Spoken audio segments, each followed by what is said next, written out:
Hola, ¿qué tal Venezuela? Gracias por permitirme nuevamente llegar a tus hogares, redes sociales, sitios de trabajo. Estamos de vuelta en el estudio de lapatilla.com y hoy nos acompaña el diputado por el Estado Cojedes, José Gregorio Correa, quien también es profesor universitario y abogado, experto en Derecho Constitucional y Derecho Administrativo. Profesor, muchísimas gracias por estar con nosotros acá en La Patilla. Recientemente, la Asamblea Nacional Constituyente acaba de entregar un documento, una ley en contra del odio y el racismo. ¿Realmente Venezuela necesita una ley contra el odio o más bien fomentar valores ciudadanos en la población? Bueno, la verdad que no sé cuál es el espíritu de la Asamblea Nacional Constituyente, la cual yo tengo mis reservas y no me parece que su origen y su legitimidad ni la legalidad sea la cierta, pero para no entrar en materia, hablemos de lo que me planteas de esta ley relativa al odio, de estar en contra de eso. Es que todos tenemos que estar en contra del odio. O sea, ¿quién podría estar a favor del odio? ¿Quién podría estar a favor de esa programación del Canal 8? Me imagino que esa ley debe abarcar también la programación del Canal 8, debe abarcar la programación de las emisoras de radio, del Estado, debe abarcar también, debe estar algunas cadenas que se hacen generando y llamando justamente al odio y al linchamiento moral.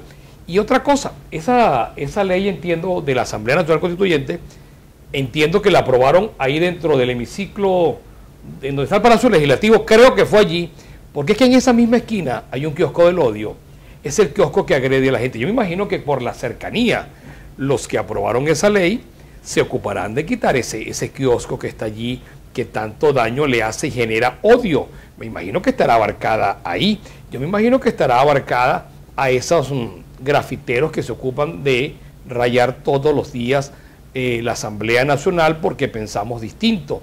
Eso es exacto. ¿Ah? Aquellos que golpean diputados. Golpean diputados. Pero esto es a diario. Esto es a diario. Cuando no es a diario, es todos los días. Pero siempre ocurre.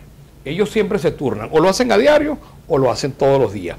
Pero no dejan de hacerlo. En eso sí son muy regulares. Entonces yo me imagino que esta ley vendrá a suprimir esto. Ojalá que esto del odio se acabe en Venezuela. Porque ¿qué es el odio? El odio es un carnet de la patria, porque los que no lo tenemos y no lo queremos, no tenemos los beneficios del Estado. Yo creo que eso te genera un odio, una separación, un apartheid. Yo creo que hasta una de las cosas que tiene que generarse es que ese clientelismo del CLAP acabe, porque eso te genera odio, porque aquí lo que tiene que haber en Venezuela es producción nacional, que las cosas se produzcan en Venezuela y que cada quien pueda ir a un anaquel de un establecimiento y escoger la cantidad de harina que quiera, el arroz, el azúcar que se produzca en Venezuela, y que nosotros con el poco dólar que nos llega producto de la venta petrolera, de la poca que vendemos por cierto, no tengamos que dársela a otros países como Nicaragua, El Salvador, Brasil, o sea, a esta cantidad de países que sencillamente se enriquecen a costilla de Venezuela. A propósito de eso que usted está hablando, ¿no genera el odio el tener a un país pasando vicisitud? Cuando se ven las colas de las personas para comprar alimentos, no consiguen medicina, ¿eso no genera odio? Alguien me decía que el problema es la difteria, y entonces que si no le habían vendido. Señores, el problema es que el tema de la salud en Venezuela se ha politizado durante años, y yo tengo una campaña sobre esto. No puede ser que, por ejemplo, en el estado Cojedes, que es el segundo estado y es candidato al primero en mayor desabastecimiento de medicinas en Venezuela, no se haga. ¿Por qué? ¿Qué venezolano puede conseguir en una farmacia el medicamento a la primera que vaya? Tiene que recurrir a amigos, tiene que recurrir a esto, tiene que recurrir al otro, porque es un gobierno que ha sencillamente politizado la salud. Y cuando tú politizas la salud, eso enferma más a la sociedad. Es una sociedad que no consigue para el cáncer, para la diabetes, para un riñón, ni siquiera para una uña encajada. No hay forma que te consiga. No hay antibióticos, no hay nada. ¿Y eso por qué? ¿Por qué ocurre eso?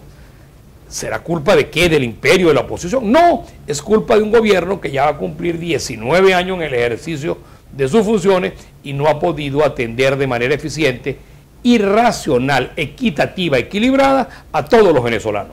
Doctor, usted hablaba en un principio que tenía sus reservas con respecto a la Asamblea Nacional Constituyente. No tenía, no tengo. El tiempo del verbo es importante corregirlo.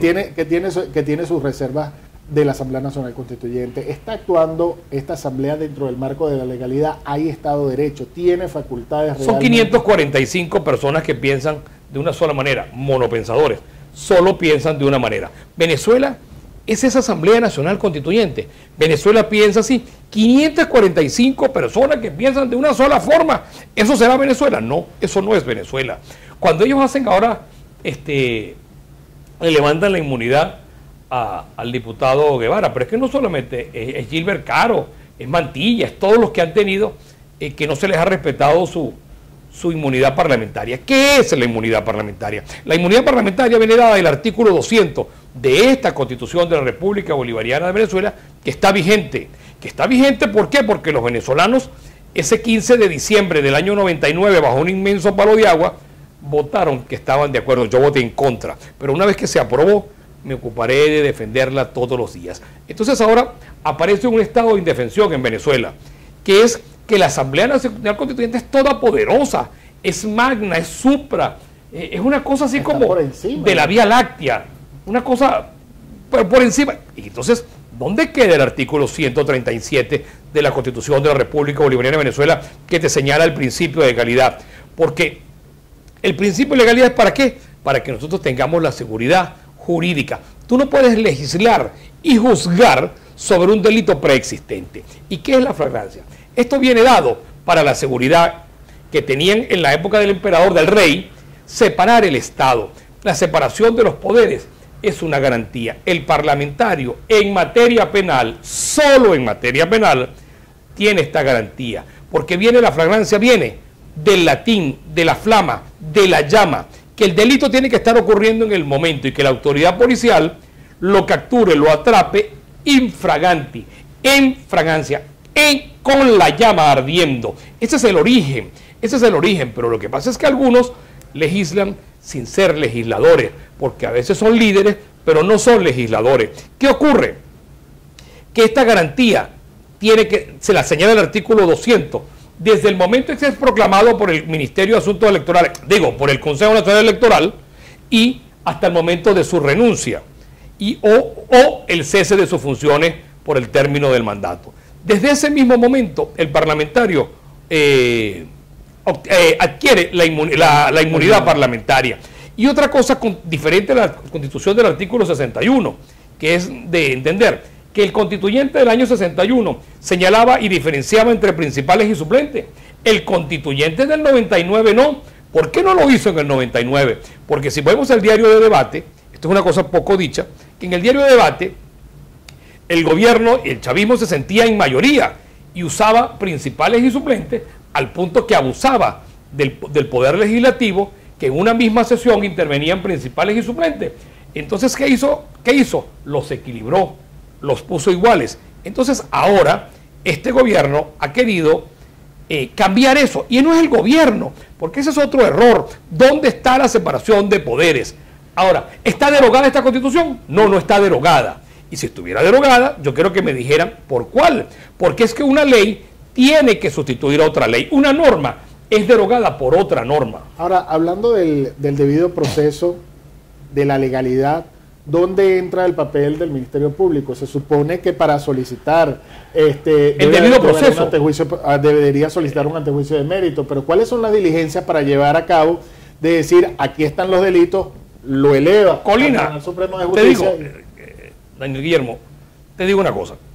El debido proceso, que está previsto en el artículo 49 de la Constitución de la República de Venezuela, te habla de el debido proceso. Y yo creo que para esto, el defensor del pueblo, Tarek William Saad Jalabi, debería... Al defensor, ¿cierto? El defensor del pueblo debería... perdón, el fiscal general de la República, antiguo defensor, debería ver un poco más de cerca el texto constitucional. Y el mismo defensor del pueblo, a quien no sé cómo se llama, ofrezco mis disculpas, deberían entre los dos, porque son dos figuras constitucionales, que son del poder ciudadano, deberían ocuparse de que el artículo 49 tenga vigencia y que se cumpla. Pero no solo el 49, sino el 51 también de la Constitución, que es el derecho de petición. Porque es que se le ha pedido al señor fiscal general de la República, a Tarek William Saad Jalabi, que se ocupe de que el debido proceso se respete, cosa que no está ocurriendo en Venezuela. Está haciendo el papel de fiscal, porque la Asamblea no ha destituido a la fiscal general de la República, Luis Ortega, ¿no?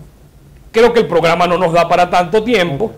El fiscal general, en ejercicio de sus funciones, producto de una cosa o de la otra, es que tiene que hacerlo, porque es que yo lo que quiero es que el Estado de Derecho se preserve, porque un Estado de Derecho que no se preserva se destruye. Cuando una Asamblea Nacional Constituyente... ¿En este momento, doctor? ¿Ah? ¿Hay Estado de Derecho en este momento? Bueno, mira, hay unos textos legales en los cuales yo creo, porque yo creo en la pirámide de Kelsen, yo creo que la Constitución de la República Bolivariana está vigente y es lo único que nosotros tenemos que subordinarnos. El único instrumento jurídico de marca mayor al cual todos los venezolanos le debemos el respeto, obediencia, derecho, es la Constitución de la República Bolivariana de Venezuela. Me voy a tomar unos minutos brevemente. ¿Qué pasa con los que tienen que garantizar que se cumpla la Constitución? Pues están incurriendo en una falta, en un delito, que quizás con el tiempo y la historia se lo juzgará en algunos libros pasado el tiempo. ¿No se sienten amenazados los diputados de que también pueden haber otros levantamientos o otras privaciones ilegítimas? Siempre cuando uno observa las bardas de tu vecino arder, tú siempre búscate un tobito de agua que para algo te podrá servir. Finalizamos. ¿Se necesita ley contra el odio o se necesita fomentar valores? No, lo que se necesita es acabar el odio. Yo creo que la ley se equivocó en el texto y en el título. Es como acabar con el odio por los que piensan distinto. Un Estado todopoderoso que no te da vivienda, no te da salud, no te da medicina por pensar distinto. ¿Cómo se ven afectados los medios de comunicación social? Totalmente, porque en la medida que tú seas un medio de comunicación, las dos rodillas en tierra, bueno, tendrás toda la complacencia.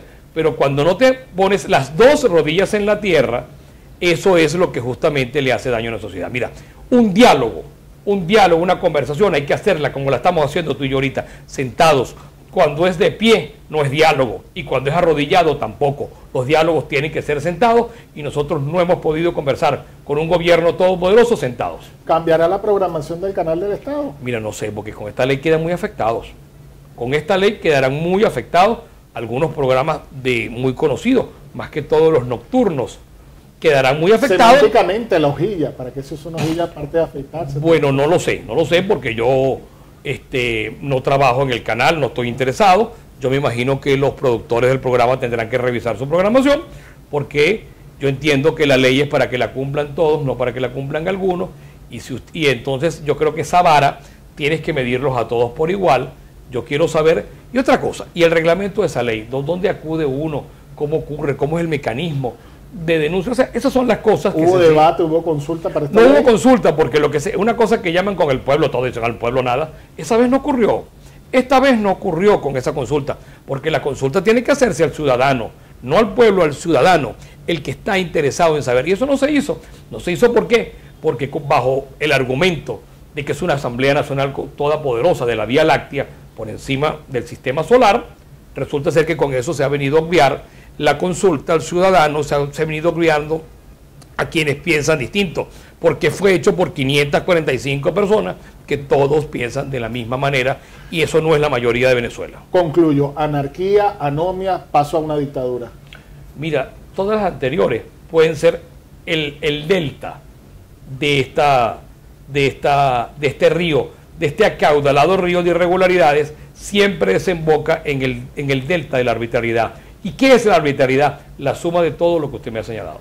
Que Dios y la patria nos premie, sino que nos demande. Muchísimas gracias, José. En principio vamos a dárselo a Dios nada más, porque la patria no está muy premiando ahora. La gente tiene que por lo menos invocar a algo, ¿no? Para que se restablezca. Dejémoslo de ahí. Era el diputado José Gregorio Correa quien nos acompañaba acá en el estudio de La Patilla, también profesor universitario. Muchas gracias por permitirme haber llegado a ustedes. Trabajamos para ustedes en esta oportunidad, Will Jiménez y Daniel Guillermo Colina. Será hasta una próxima oportunidad. Que tengan un feliz día.